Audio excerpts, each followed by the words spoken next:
Ling Shuang, a well-known online writer from Shanghai, was sentenced to 8 months in prison for criticizing the Chinese Communist Party. Recently, he revealed to Radio Free Asia that he was hospitalized due to a stroke.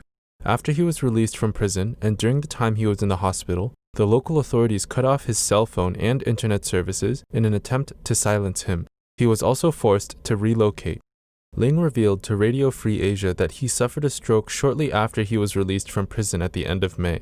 While he was hospitalized, the local authorities cut off his cell phone and internet services.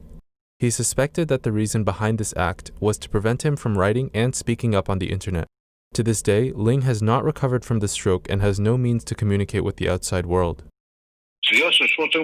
As long as you tell the truth, you will be suppressed and persecuted by the government with falsification of facts and truth. Since he is speaking up so openly on the internet, the CCP is afraid that his speech would affect even more people. That's why he is being suppressed so much. Ling had once criticized former CCP leader Mao Zedong and political movements such as the Great Leap Forward and the Cultural Revolution on the internet. On the night of September 5, 2019, police broke into his home and arrested him after he spent 15 minutes talking to his friend online, an international app for instant communication. In April this year, he was sentenced to 8 months in prison for slandering Mao Zedong. In addition to cutting off cell phone and internet services, Ling's landlord asked him to move out as soon as possible, which was an order passed down from the local neighborhood association. Yang Zhanqing, former Chinese senior non-government organizer, said that Ling's situation showed that the local government sees dissidents as enemies and is afraid that these people would affect their administrative performance.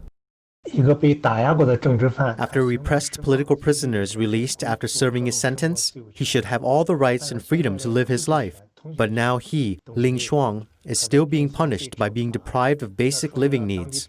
This clearly shows how hostile the local government is to dissidents. It's also possible that the local authorities believe that his presence in the jurisdiction could affect their performance in maintaining stability, and they don't want such trouble, so they simply try to get rid of him.